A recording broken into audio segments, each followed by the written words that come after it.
మాజీ మంత్రి విడుదల రజనీ మెడకైతే ఆ ఏసీబీ ఉచ్చు బలంగానే బిగుసుకుంటున్నట్టుగా తెలుస్తుంది. పాపం నేను సైబరాబాద్ మొక్కనని చెప్పి గతంలో చంద్రబాబు గారు గురించి గొప్పగా చెప్పినటువంటి విడుదల రజనీ తర్వాత రాజకీయాల్లో వైసీపీ పార్టీలో చేరటం, ఎమ్మెల్యేగా మొదటిసారిగా ఎమ్మెల్యే గెలవగానే మంత్రి పదవి సాధించడం అందరికీ తెలిసిన విషయమే. సరే, మొదటిసారి గెలిచిన రజనీకి మంత్రి పదవి ఎందుకు ఇచ్చారనేది వైసీపీలోనే ఇప్పుడు అంతు చెక్కని ప్రశ్న. సరే, దాని కాసేపు పక్కన పెడితే విడుదల రజనీ సోషల్ మీడియాలో తనకు తాను హైప్ ఇచ్చుకుని తానేదో సామాజిక కార్యకర్తగాను, ఎమ్మెల్యేలు అందరిలో తానే ధీటుగా పనిచేస్తున్నట్టుగాను, ప్రజలకేదో మంచి చేస్తున్నట్టుగా తనకు తాను సెల్ఫ్ డబ్బా కొట్టించుకోవడంలో విడుదల రజనీ ముందుందో అందులో ఎటువంటి సందేహం లేదు. ఒక రకంగా జగన్మోహన్ రెడ్డికి రోజు ఏ స్థాయిలో ఎలివేషన్లు వచ్చాయో విడుదల రజనీకి ఆ స్థాయిలో ఎలివేషన్లు వచ్చాయి. సరే, దాని ఫలితమే మంత్రి పదవి వచ్చిందని చెప్పి కూడా చాలా మంది అంటారు. సరే, పక్కన పెడితే విడుదల రజనీకి రెండో రూపం ఉంది. మనకి కనపడేది సోషల్ మీడియాలో డబ్బులు ఇచ్చి విడుదల రజనీ చేయించుకున్న ఆ ప్రచారం మాత్రమే. కానీ విడుదల రజనీ ఒరిజినల్ అలాగే ఉంది. ఆ ఒరిజినల్ గురించి తెలిస్తే విడుదల రజనీని దగ్గర కూడా రాను. ఎందుకనంటే విడుదల రజనీ పైకి కనపడినంత సాఫ్ట్ కాదు. గతంలో ఒక క్రషర్ యజమానిని బెదిరించి 5 కోట్లు ఇవ్వాలని డిమాండ్ చేసి చివరికి 2.2 కోట్ల రూపాయలు లంచం తీసుకుంది. దీనికి సంబంధించి స్వయంగా ఆ క్రషర్ యజమానులే కూటమి ప్రభుత్వం వచ్చిన తర్వాత ఆ కేసు పెడితే విజిలెన్స్ ఒక కమిటీని ఏర్పాటు చేస్తే విజిలెన్స్ ఎన్ఫోర్స్మెంట్ డైరెక్టరేటు స్పష్టంగా లంచాలు అయితే తీసుకున్నారని చెప్పి ఒక నివేదికను కూడా ప్రభుత్వానికి ఇవ్వడం జరిగింది. మరి అందులో విడుదల రజనీ పాత్ర ఉంది, అప్పుడు ఐపీఎస్ అధికారిగా ఉన్నటువంటి జాషువా పాత్ర ఉంది, విడుదల రజనీ పిఏ పాత్ర కూడా ఉంది. అసలు విషయానికి వస్తే పల్నాడు జిల్లా ఎడ్లపాడులోనే ఒక లక్ష్మీ బాలాజీ స్టోన్ క్రషర్ అని చెప్పి ఒక క్రషర్ ఉంది. సో అది మామూలుగానే నడుస్తుంది. దానికి ఒకసారి ఎమ్మెల్యేగా ఉన్న సమయంలో 2020లో విడుదల రజనీ పిఏ వెళ్ళి మిమ్మల్ని మేడం గారు రమ్మన్నారని చెప్తే క్రషర్ యజమానులు వెళ్ళారు. వెళ్తే విడుదల రజనీ డైరెక్ట్గానే 5 కోట్ల రూపాయలు డిమాండ్ చేసింది. ఏమని? మీ క్రషర్ సక్రమంగా నడవాలి, ఎటువంటి ఇబ్బందులు లేకుండా మీరు క్రషర్ నడుపుకోవాలి అంటే నాకు 5 కోట్లు లంచం ఇవ్వాలని చెప్పి డిమాండ్ చేసింది. ఒక్కసారిగా వాళ్ళు అవాక్ అయ్యి మాకు కొంచెం సమయం కావాలని చెప్పి విడుదల రజనీ దగ్గర నుంచి వచ్చేసారు. వచ్చిన తర్వాత వీళ్ళు పెద్దగా స్పందించలేదు. సరే, విడుదల రజనీ నుంచి మళ్ళీ ఏమైనా ఫోన్ వస్తుందా ఏంటో చూద్దామని చెప్పి వీళ్ళు పెద్దగా స్పందించలేదు.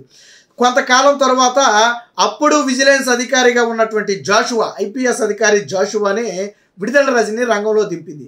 అకస్మాత్తుగా ఈయన లక్ష్మీ బాలాజీ క్రషర్ స్టోన్కి వెళ్ళి అక్కడ పూర్తి స్థాయిలో చేసి సరైన సౌకర్యాలు లేకుండా క్రషర్ నడుపుతున్నారు, మీకు 50 కోట్ల రూపాయలు జరిమానా పడితే క్రషర్ కూడా సీజ్ చేస్తామని చెప్పి వాళ్ళని బెదిరించడం జరిగింది.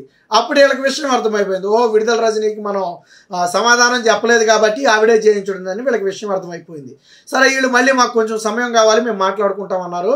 తర్వాత తర్జన భర్జన పడుతుంటే మళ్ళీ జాషువా ఫోన్ చేశాడు. ఫోన్ చేసి మీరు విడుదల రజనీతో కూర్చుని డిసైడ్ చేసుకుని తేల్చుకుంటారా, లేదా వచ్చేసి 50 కోట్లు ఫైన్ వేసేసి మీ క్రషర్ని క్లోజ్ చేసేయమంటారా, తేల్చి చెప్పాలని చెప్పి వీళ్ళ మీద ఒత్తిడి చేయడం మొదలుపెట్టాడు. ఎప్పుడైతే విజిలెన్స్ అధికారిగా ఉన్నటువంటి జాషువా నుంచి ఒత్తిడి వస్తుందో వీళ్ళకి తప్పని పరిస్థితి, లేకపోతే క్రషర్ సీజ్ చేస్తారు. అందులో నిజంగా సౌకర్యాలు ఉన్నదా లేదనే తేలాలంటే టైం పడుతుంది. వీళ్ళ అధికారంలో ఉన్నప్పుడు దాన్ని ఎవడో తెరవలేడు కూడా. సో మరి ఆదాయంతో నడిచే క్రషర్ని క్లోజ్ చేయడం అంటే వాళ్ళకి ఇబ్బంది. సో తప్పని పరిస్థితుల్లో బేరం మాట్లాడుకోవటానికి వెళితే విడుదల రజనీ పిఏ ద్వారా బేరం కుదుర్చుకున్నారు. అందులో 2 కోట్ల రూపాయలు విడుదల రజనీకి, 10 లక్షల రూపాయలు జాషువాకి అంటే ఐపీఎస్ అధికారి జాషువాకి, మరొక 10 లక్షల రూపాయలు విడుదల రజనీ పిఏకి. అంటే మొత్తంగా 2.2 కోట్ల రూపాయలు ఆ లంచాల రూపంలో అయితే ఇవ్వడం జరిగింది. ఇది మొత్తం ఎప్పుడు బయటకు వచ్చింది? వాస్తవానికి అప్పుడే బెదిరించారు. మీరు ఎవరికైనా చెప్పినా దీన్ని రాజకీయం చేసినా మీకు అంటే వాళ్ళకి ఇంకా క్రషర్లు కట్టి ఏమైనా ఉన్నాయేమో, ఎక్కడ మిమ్మల్ని వ్యాపారాలు కూడా చేసుకోనేమని చెప్పి ఈ ఐపీఎస్ అధికారి జాషువానే డైరెక్ట్గా క్రషర్ యజమానులు బెదిరించారు. దాంతో గత్యంతరం లేక డబ్బులు ఇచ్చి అన్నీ మూసుకుని కూర్చున్నారు. తర్వాత కూటమి ప్రభుత్వం వచ్చిన తర్వాత వీళ్ళు జరిగిన అవినీతి మొత్తాన్ని కూడా ఏసీబీకి ఫిర్యాదు చేసి కేసు పెట్టడం జరిగింది. దాంతో ఇప్పుడు ఏసీబీ ఏం చేసింది? విడుదల రజనీ మెడకు ఉచ్చు బిగించింది. ఆల్రెడీ ఐపీఎస్ అధికారి జాషువా మీద విచారణ చేయడానికి ఇప్పటికే ప్రభుత్వం అంగీకారం తెలిపింది. సో గ్రీన్ సిగ్నల్ వచ్చింది. ఇంకా విచారణ చేయాల్సింది ఎవరిని? విడుదల రజనీ మీద చేయాలి విచారణ. విడుదల రజనీ మీద విచారణ కోసం గవర్నర్కి ఏసీబీ లేఖ రాసింది. సో మాజీ మంత్రిగా ఉన్నటువంటి విడుదల రజనీ ఇలా లంచం తీసుకుంది, దీనికి సంబంధించి మా దగ్గర ఆధారాలు ఉన్నాయి, ఆవిడ్ని మేము కేసు నమోదు చేసి విచారించాలి, దానికి అనుమతి ఇవ్వాలని చెప్పి గవర్నర్కు లేఖ రాసింది. ప్రస్తుతానికి గవర్నర్ వద్ద ఉంది ఆ లేఖ. మేబీ ఇవాళ రేపట్లో 1-2 రోజుల్లో గవర్నర్ అనుమతి కూడా లభిస్తుంది. ఎందుకంటే ఏసీబీ అధికారుల దగ్గర ఆధారాలు ఉన్నప్పుడు గవర్నర్ కూడా దాన్ని ఆపే పరిస్థితి ఉండదు. విచారణ చేయండి, తర్వాత అవినీత కాదనేది తర్వాత కోర్టులో తెలుసుకునే అంశం. సో కాబట్టి గవర్నర్ కూడా అనుమతి ఇచ్చే అవకాశం ఉంది. సో దీని ఎప్పుడైతే గవర్నర్ అనుమతి వస్తుందో వచ్చిన మరుక్షణం ఏసీబీ అధికారులు విడుదల రజనీ మీద కేసు నమోదు చేయటమే కాకుండా అరెస్టు చేసి విచారించే అవకాశం కూడా ఉంది. మనీ ట్రయల్ అంటే ఈ లంచాల రూపంలో ఎలా అయితే వీళ్ళు ఇచ్చారు, క్రషర్ యజమానులు ఎవరైతే ఇచ్చారో వాళ్ళు ఏదో ఒక రూపంలో ఇచ్చుంటారు కదా, చెక్ రూపంలోనో లేకపోతే కొంత ఆన్లైన్ ట్రాన్సాక్షనో లేదా కొంత చేత్తో ఇచ్చిన కొంత ఆన్లైన్ ట్రాన్సాక్షనో లేదా ఇచ్చేటప్పుడు దానికి సంబంధించిన ఫోటోలు వీడియోలు ఏదో ఉంటాయి కదా. సో ఈ ఆధారాలతోనే ఇప్పుడు విడుదల రజనీని అయితే వాళ్ళు ఇరికించడం జరిగింది. సో స్పష్టమైన ఆధారాలు ఉన్నాయి కాబట్టి విడుదల రజనీ మీద కేసు నమోదు చేయడం అనేది ఖాయం. కాబట్టే అంటే లీగల్గా పగడ్బందీగా ముందుకెళ్తుంది. కోర్టులో కూడా రేపు విడుదల రజనీకి ఊరట వచ్చే అవకాశం లేదు. ఇక్కడ గవర్నర్ అనుమతితో గన అరెస్టు చేస్తే కోర్టులో కూడా విడుదల రజనీకి పెద్దగా ఊరట లభించకపోవచ్చు. ఎందుకంటే ఏసీబీ దగ్గర ఆధారాలు ఉన్నాయి. స్వయంగా లంచాలు ఇచ్చిన వాళ్ళే కేసు పెట్టారు. విచారణలో లంచాలు తీసుకున్న మాట వాస్తవమేనని తేలింది. అందులో ఆల్రెడీ ఇప్పటికే ఐపీఎస్ అధికారి జాషువా మీద విచారణకు అనుమతి కూడా లభించింది.